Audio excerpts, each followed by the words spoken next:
உள்ளமுதே வாழ்க. உள்ளொரு ஜோதியே வாழ்க. உள்ளம் நிறைந்தோனே வாழ்க. நீங்காதொருவனே வாழ்க.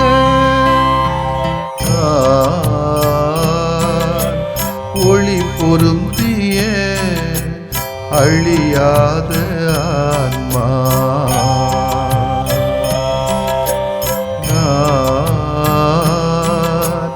ஒளி பொருந்திய அழியாத ஆன்மா. நீ என்னில் நான் உன்னில் ஈஸ்வரா. நீ என்னில் நான் உன்னில் ஈஸ்வரா. ஒளி பொருந்திய அழியாத ஆன்மா.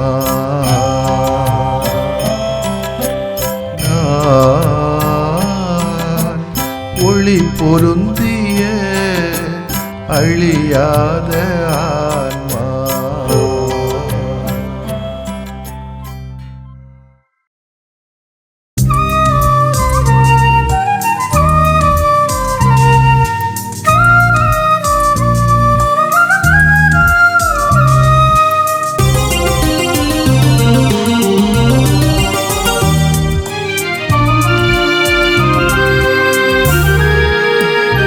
கண்கள் பார்க்கின்றன, செவிகள் கேட்கின்றன, என் இதயம் கனிகின்றதே. கலக்கம் உனக்கில்லையே, கலக்கம் உனக்கில்லையே.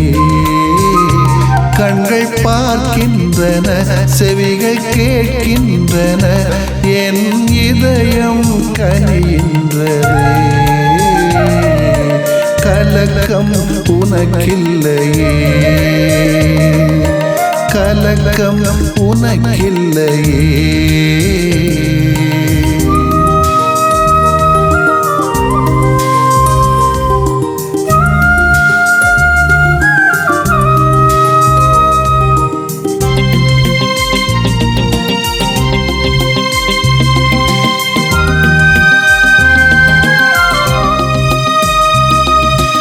என்னை நீ புகலிடமாக்குவாய்,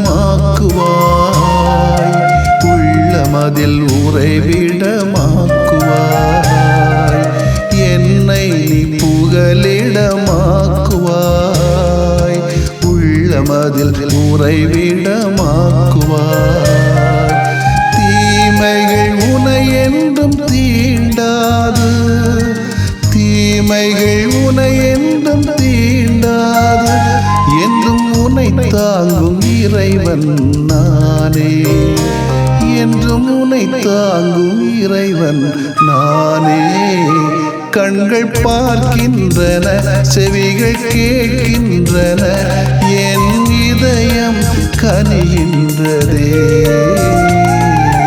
கலக்கம் உனக்கில்லையே,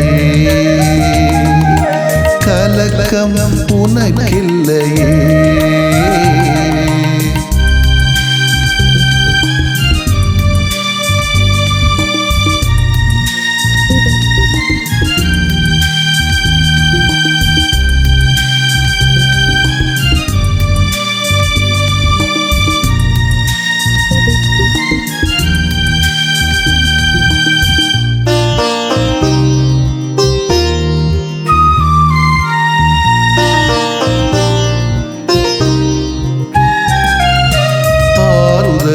அரணாக கொள்வாய், அமைதியின் நிழலில் தங்குவாய்.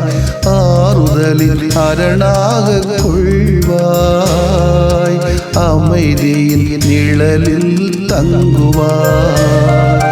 தொற்று நோய்கள் உன்னை தொடரா, தொற்று நோய்கள் உன்னை தொடரா. உன்னை நிதம் தேற்றும் கடவுள் நானே, உன்னை உன்னை நிதம் தேற்றும் கடவுள் நானே. கண்கள் பார்க்கின்றன, செவிகள் கேட்கின்றன, என் இதயம் கனிகின்றதே. கலக்கம் உனக்கில்லையே, கலக்கம் உனக்கில்லையே.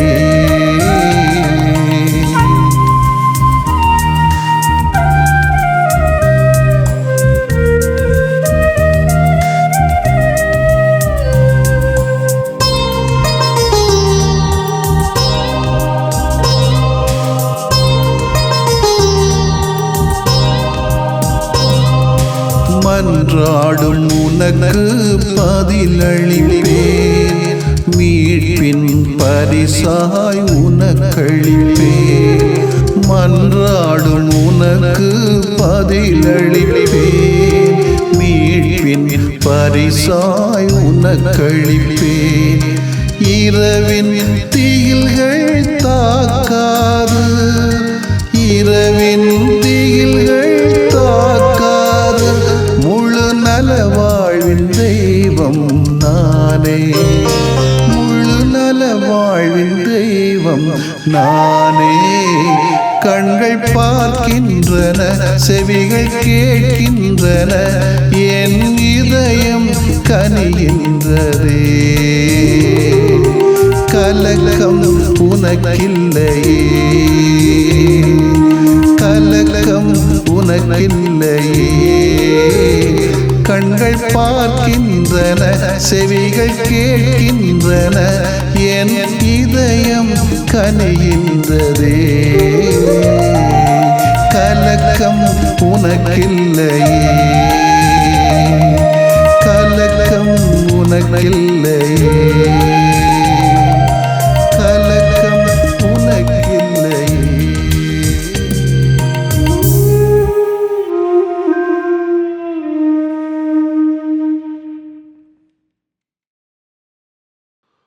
மார்க்கு நற்செய்தி அலகு 7 இறை சொற்றொடர்கள் 31 முதல் 37 வரை.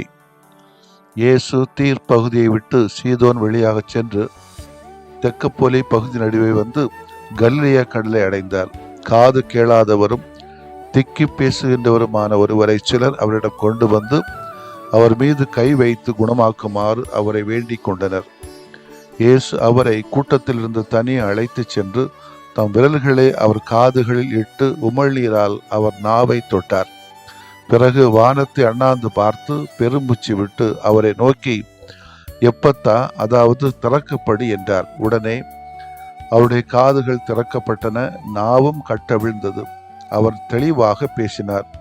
இதை எவருக்கும் சொல்ல வேண்டாம் என்று அவர்களுக்கு அவர் கட்டளையிட்டார். அவரது கட்டளைக்கு நேர்மாறாக இன்னும் மிகுதியாய் அவர்கள் அதை அறிவித்து வந்தார்கள். அவர்கள் அளவு கடந்து வியப்பில் ஆழ்ந்தவர்களாய், இவர் எத்துணை நன்றாக யாவற்றையும் செய்து வருகிறார், காது கேளாதோர் கேட்கவும் பேச்சற்றோர் பேசவும் செய்கிறாரே என்று பேசிக்கொண்டார்கள். ஆண்டவரின் அருள்வாக்கு. இறைவா உமக்கு நன்றி. கிறிஸ்து இயேசுவிலே பிரியமுள்ளவர்களே, ஜோக்காக இன்றைக்கு சில பேர் சொல்வது உண்டு, குடும்பத்தில் பிரச்சனையா தீரணுமா, அல்லது சமூகத்தில் பிரச்சனையா தீரணுமா, அல்லது திருச்சபையில் பிரச்சனையா தீரணுமா, ஒன்றில் காதை பொத்து, இல்லைன்னா வாயை பொத்து, இல்லைன்னா ரெண்டையும் சேர்த்து பொத்து. நல்லதை பேசக்கூடாது, நல்லதை கேட்கக்கூடாது. எது என்ன நடந்தாலும் பேசவும் கூடாது, கேட்கவும் கூடாது, பார்க்கவும் கூடாது. அப்படின்னா ஸ்மூத்தாக லைஃப் போயிடும் அப்படின்னு சொல்வதை நானே காதால் கேட்டிருக்கிறேன். இந்த கமெண்ட் சரியா என்பது எனக்கு சரியாக தென்படவில்லை. காது கேளாதவரின் நிலைமை உண்மையிலேயே மிக மிக கடினமானது. அவர்களின் நிலையும் தர்ம சங்கடமானது ஒன்று. யாராவது அவர்களை பற்றி பேசினாலும் சிரித்தாலும் அவர்களை பற்றி பேசுவது போலவும் அவர்களை பரிகசிப்பது போலவும் தான் இருக்கும். அப்படிப்பட்ட சூழ்நிலையில் தான் இந்த மனிதனும் இருந்திருக்க வேண்டும். கண் இல்லை என்றால் கூட தங்களை யார் என்ன சொல்கிறார்கள் என்பது தெரியாமல் இருக்கும். ஆனால் தங்களை பற்றி பேசுவதை உணர்ந்தாலும் பதில் சொல்ல முடியாத நிலைமை உண்மையிலேயே பரிதாபமானது. இயேசு அந்த மனிதனின் உணர்வுகளை அறிந்து கொள்கிறார். அவன் வாழ்வில் பட்ட வலிகளை இயேசு நிச்சயமாக உணர்ந்திருக்க கூடும். எனவேதான் அவனை தனியே அவர் அழைத்து செல்கிறார். அவனை ஒரு நோயாளியாக மட்டும் இயேசு பார்க்கவில்லை, அவனை ஒரு மனிதனாக உணர்வுள்ளவனாக பார்க்கிறார். இயேசுவின் குணப்படுத்துகிற நிகழ்ச்சி அவரை மக்கள் மத்தியில் நன்றாக யாவற்றையும் செய்கிறவராக காட்டுகிறது. இயேசு நல்லது செய்ய வந்தார் என்பதை விடு, நல்லதை மீட்க வந்தார் என்பது பொருத்தமாக இருக்கும். ஏனென்றால் தொடக்கத்தில் கடவுள் இந்த உலகத்தை படைத்த போது தான் படைத்த அனைத்தும் நல்லதென இருக்க கண்டார். ஆனால் மனித பலவீனம் அவற்றை கரைப்படுத்தியது. இப்போது அவர் மீண்டும் அதை மீட்டெடுக்கிறார். அதற்கு நம்மை கருவியாக மாற்ற வேண்டும் என்று விரும்புகிறார். இந்த உலகத்தை நல்லதாக மாற்றுகின்ற வழிமுறையை இயேசு செய்திருக்கிறார். நம்மையும் செய்ய காட்டியிருக்கிறார். இந்த உலகத்தை நாமும் நல்ல முறையில் இயக்க வைக்க ஒத்துழைப்பு தர வேண்டியும் இருக்கிறது. இவை யாவும் எதற்காக என்று கேட்டால் இறைவனை மாட்சிப்படுத்துவதற்காக. இயேசு வாழ்ந்த காலத்தில் மக்களிடையே உமிழ்நீருக்கு மருத்துவ குணம் உண்டு என்ற நம்பிக்கை இருந்தது. இயேசு போதகர் என்பதால் அவரிடத்திலே கொண்டு வந்து மன்றாடுவதற்காக காது கேளாதவரும் திக்கி பேசுகின்றவருமான மனிதரை கொண்டு வருகிறார்கள். பொதுவாக காது கேட்காத மனிதர்கள் பேசவும் முடியாமல் இருப்பது தெரிந்ததே. இங்கே இந்த மனிதர் திக்கி பேசுகின்றவராக இருக்கிறார். இயேசு கூட்டத்திலிருந்து அவரை தனி அழைக்கிறார். இயேசு அந்த மனிதர் மேல் வைக்கிற கனிவு, அன்பு அந்த செயலில் வெளிப்படுகிறது. இந்த நற்செய்தியில் முக்கியமாக நாம் பார்ப்பது, இயேசு புதுமை செய்வதற்கு முன்னதாக வானத்தை அண்ணாந்து பார்க்கிறார். இறைவன் மேலே இருக்கிறார் என்பது அனைவரின் நம்பிக்கை. இயேசு வானத்தை பார்ப்பதற்கு 2 காரணங்களை சொல்லலாம். ஒன்று, கடவுளின் அருளிற்காக மன்றாடுகிறார். தன்னுடைய வல்லமைக்கு ஊற்றான கடவுளை மகிமைப்படுத்துகிறார். இயேசு கடவுளின் மகனாக இருந்த போதிலும் கூட, தன்னிடம் வல்லமை இருந்தாலும் கூட, தந்தையின் பெயரை மகிமைப்படுத்தவே இந்த மண்ணகத்திற்கு வந்தேன் என்பதையும், அற்புதங்கள் செய்வதற்கு அவருடைய திருவுளத்திற்காகவே என்பதுதான் வெளிப்படுத்துவதற்கும் தன்னுடைய ஒவ்வொரு புதுமையிலும் வெளிப்படுத்துகிறார். நம்முடைய வாழ்வு கடவுள் கொடுத்த கொடை. இந்த வாழ்வு கடவுளை மகிமைப்படுத்துகின்ற வகையில் அமைய வேண்டும். நாம் எதை செய்தாலும் எதை சொன்னாலும் கடவுள் மகிமைப்படுத்தப்பட வேண்டும். ஏனென்றால் நாம் வாழ்வது இயங்குவதும் கடவுளின் அருளால்தான். அப்படிப்பட்ட வாழ்வு வாழ இறைவனை நாம் வேண்ட வேண்டியிருக்கிறது. காது கேளாதவர்களும் வாய் பேச முடியாதவர்களும் நம்முடைய பல பேர் இருக்கிறார்கள். நம்மிலே பலரும் அநியாயம் நடப்பதை பார்க்காமலே செல்வது உண்டு. சரியா? பார்த்தா நமக்கு பிரச்சனை வரும்ல. அப்போ நம்ம யாரு? குருடர் தானே. அநியாயத்தை சொல்றத கேட்காமலே நான் போறது உண்டு. அப்போ நம்ம காது கேட்காதவங்க தானே. காது இருந்து என்ன பிரயோஜனம்? கண் இருந்து என்ன பிரயோஜனம்? அநியாயம் நடக்கும். ஒரு மாப்பிள்ளை ஒரு பொண்டாட்டி போட்டு அடிச்சிட்டு இருப்பான், இல்லைன்னா ஒரு மனைவி ஒரு கணவனை போட்டு அடிச்சிட்டு இருப்பான்னு வைங்களேன். இல்லைன்னா ஒரு பெற்றோர் குழந்தைகளை போட்டோ, இல்லை குழந்தைகள் பெற்றோர்களை போட்டு அநியாயமா அடிச்சிட்டு இருந்தாங்கன்னா, நீ பக்கத்துல போற, நீ பார்க்குற, நீ பேச மாட்டேங்கிறே, உன் குரலையும் எழுப்பவில்லை, விரலையும் எழுப்பவில்லை என்று சொன்னால் நாம் செவிடர்களும் குருடர்களும் வேற என்ன சொல்லுவதென்று தெரியவில்லையே எனக்கு. எனவே இயற்கையாகவே இயல்பாகவே விபத்திலேயோ காது இழந்தவர்கள் மட்டுமல்ல காது கேட்காதவர்கள், நாமும் தான் பல வகையிலே காது கேட்காதவர்களாக ஊமையாகத்தான் இருந்து கொண்டிருக்கிறோம். ஏன் யாருமே தட்டி கேட்பதில்லை? ஏன் நமது காது கேட்கவில்லையா? எல்லோரும் ஊமைகளா? அப்படியா? கடவுள் நம்மளை படைச்சிருக்கான். இப்ப கேட்கறவெல்லாம் மடைய மாதிரிதான் சொல்றாங்க. அது ஒரு பக்கம் இருக்கட்டு. இருந்தாலும் கண் மூடிக்கொண்டு வாய் மூடிக்கொண்டு காதை மூடிக்கொண்டு போக முடியாது. அந்த பொம்மைகளை போல பல நிகழ்ச்சிகளை நம்ம கண் முன்னால் நடந்து கூட நம்ம காணாம போயிருக்கிறோம், கேட்காம போயிருக்கிறோம். இயேசுவின் வைத்தியம் நமக்கு தேவைப்படுகிறது. அவருக்கு மட்டுமல்ல, நமக்கும் இன்றைக்கு தேவைப்படுகிறது. நாம் தான் பல வகைகளிலே காது கேளாதவர்கள். நாம் தான் திக்கு வாய் உள்ளவர்கள், வாய் பேச இயலாதவர்கள். நம் காதுகளுக்குள் இயேசுவின் சில அதிரடி வைத்தியம் தேவைப்படுகிறது. நாம் நம் காதுகளை திறந்தால், நம் வாயை திறந்தால், வாய் பொத்தி காதுகளை பொத்தி வாழுகிற எத்தனையோ குரல் இழந்த அடித்தள மக்களுக்கு குரலும் வாழ்வும் கொடுத்த புதிய இயேசுவாக ஏன் இருக்க முடியாது? உங்களை பார்த்து என்னை பார்த்து இவர் எத்துணை நன்றாக யாவற்றையும் செய்து வருகிறார் என்பார்களே. பாராட்டுக்களை பெறுவோம். ஆமேன். மன்றாடுவோமாக. அன்பு தந்தை இறைவா, உம்மை போற்றுகிறோம். உம் திருமகனின் மாதிரியை பின்பற்றி நாங்களும் நம்பிக்கையுடனும் தூய ஆவியாரின் துணையுடனும் அநியாயங்களை தட்டி கேட்கவும், குரல் கொடுக்கவும், விரலை நீட்டவும், எங்களுக்கு தேவையான தெம்பையும் தெளிவையும் ஆற்றலையும் அர்ப்பணத்தையும் தாரும். எங்கள் செவிகள் கேட்கப்படட்டும், வாய்கள் திறக்கப்படட்டும். ஆமென்.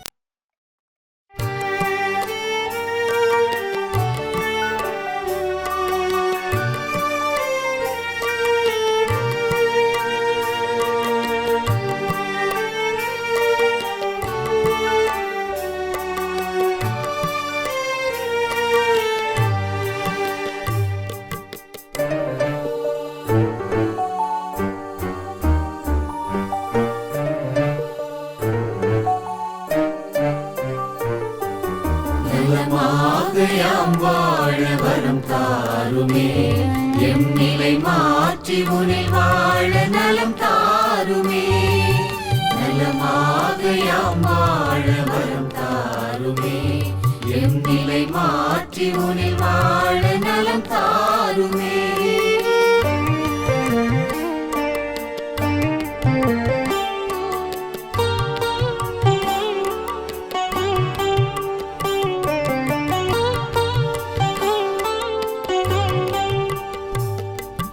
மகிழ்வில்லா மனமென்றால் மனநோயா, அதில் மகிழ்வாக நீ வந்து நலம் தாருமே. நலமாக யாம் வாழ வரம் தாருமே. பொய் கூறும் நாவென்றால் பேய் நோயா, அதில் மெய்யாக நீ வந்து நலம் தாருமே. நலமாக யாம் வாழ வரம் தாருமே, எம் நிலை மாற்றி உனில் வாழ நலம் தாருமே.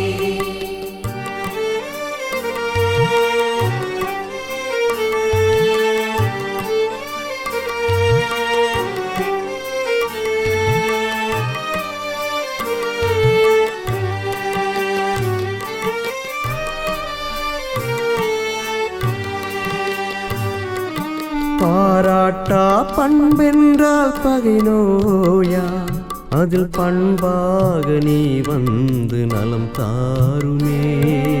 நலமாக யாம் வாழ வரம் தாருமே. சினமொன்றே குணமென்றால் சிரம் நோயா, அதில் சிரிப்பாக நீ வந்து நலம் தாருமே. நலமாக யாம் வாழ வரம் தாருமே, எம் நிலை மாற்றி உனில் வாழ நலம் தாருமே.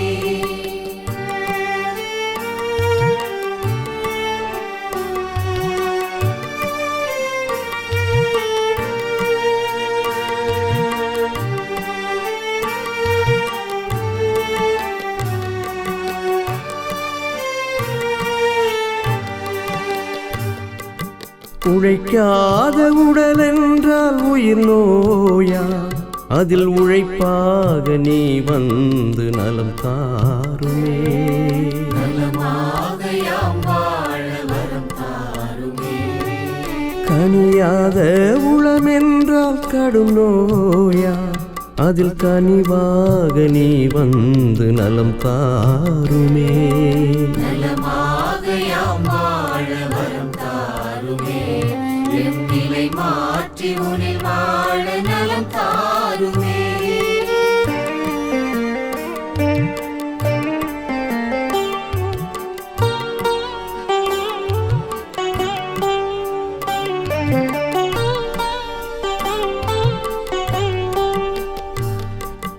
நல்லெண்ணம் இழந்திட்டால் உளநோயா, அதில் நல் உணர்வாய் நீ வந்து நலம் தாருமே.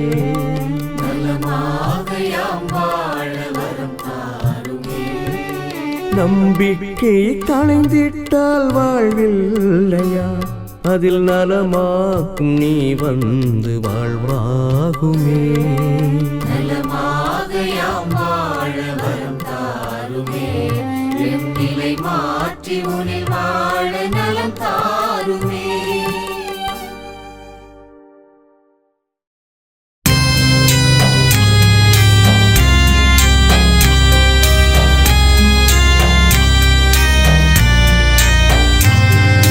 மாண்புயரிவருள்ளடையாளத்தை தாழ்ந்து பணிந்து ஆராதி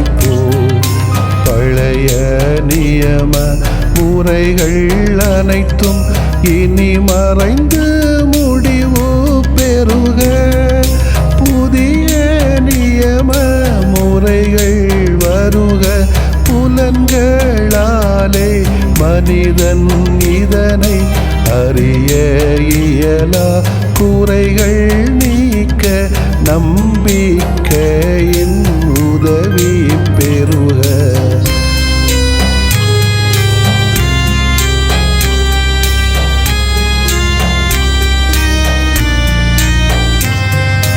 தந்தை அவர்க்கும் மகன் அவர்க்கும் புகழ்ச்சியோடு வெற்றியாக்கும்.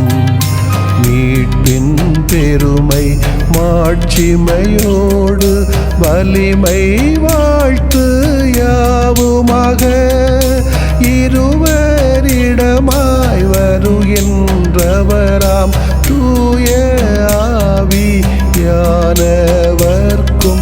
அளவில்லாத சமப்புகழ்ச்சி என்றுமே உண்டாகுக.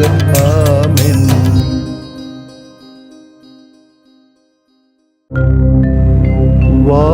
வானின்று அவர்களுக்கு அப்பமளித்தீரே, இனிமையெல்லாம் தன்னகத்தில் கொண்ட அப்பம் இதுவே. மன்றாடுவோமாக. இறைவா, இந்த வியப்புக்குரிய அருளடையாளத்திலே உம்முடைய பாடுகளின் நினைவு எங்களுக்கு விட்டு சென்றீ. உம் திருவுடல் திருரத்தமாகியவற்றின் தூய மறைபொருளை வணங்கும் நாங்கள் உமது மீட்பின் பயனை இடைவிடாமல் துய்த்து உணர்ந்து மகிழ அருள்வீராக. தந்தையாகிய இறைவனோடும் தூய ஆவியாரின் ஒன்றிப்பில் இறைவனா என்றென்றும் வாழ்ந்து ஆட்சி செய்கின்ற உம்மை மன்றாடுகிறோ.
மப்பகரி மப்பகரி சரி சாரிகா. மப்பகரி மப்பகரி சரி சாரிசா.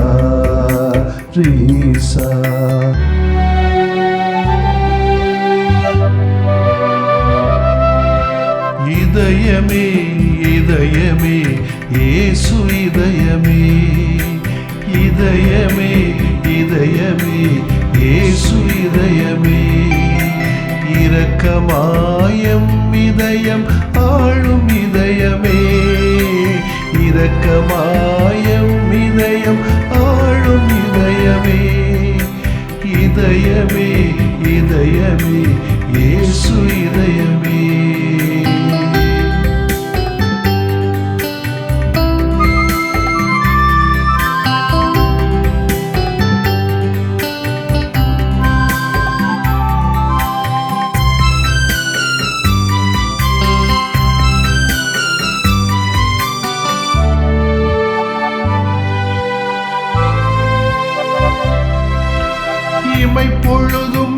எமை மறவா இயேசு இதயமே, இதயத்துள்ளே இதயமான இயேசு இதயமே.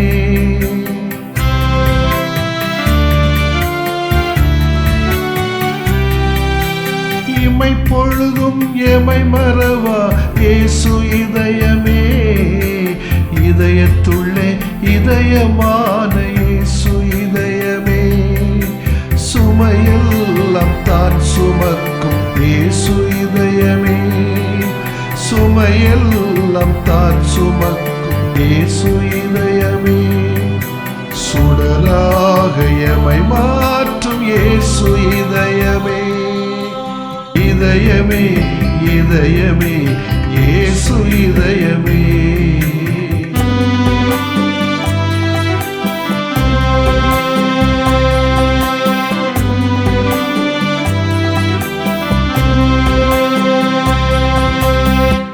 பதனி சகாரி சரி, பதனி சகாரி சசா, பதனி சகாரி சரி, பதனி சகாரி சசா. மனிதநேய உணர்வு தரும் இயேசு இதயமே, மன்னிக்கின்ற குணமும் தரும் இயேசு இதயமே.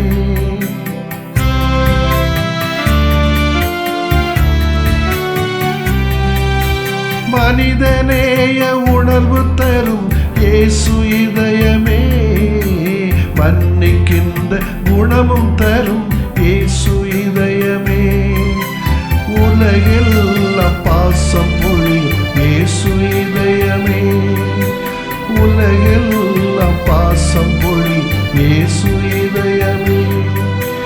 உயிராக எமை காக்கும் இயேசு இதயமே, இதயமே இதயமே இயேசு இதயமே.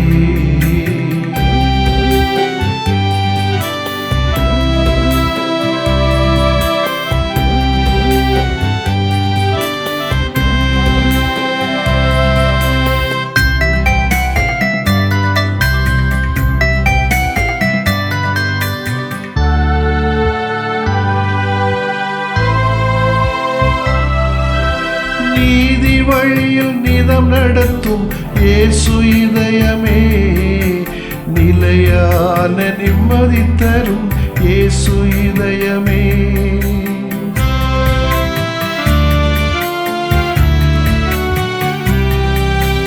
நீதி வழியில் நிதம் நடத்தும் இயேசு இதயமே, நிலையான நிம்மதி தரும் இயேசு இதயமே. அருள்வரம் சுரந்து வழங்கும் இயேசு இதயமே, அருள்வரம் சுரந்து வழங்கும் இயேசு இதயமே.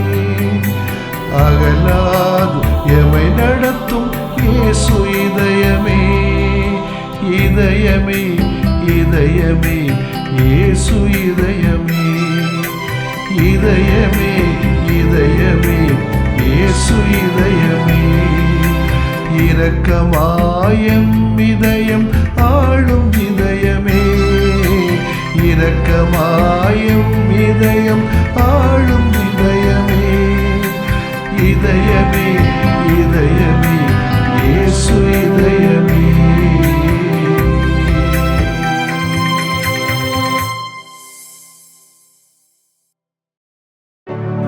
நிலையான புகழுக்குரிய தூய இறை நன்மைக்கு எல்லா காலமும் தொழுகையும் புகழும் போற்றியும் ஆட்சிமையும் உண்டாக கடவது. போற்றியும் ஆட்சிமையும் உண்டாக கடவது. தந்தை, மகன், தூய் ஆவியாரின் பெயராலே ஆமென்.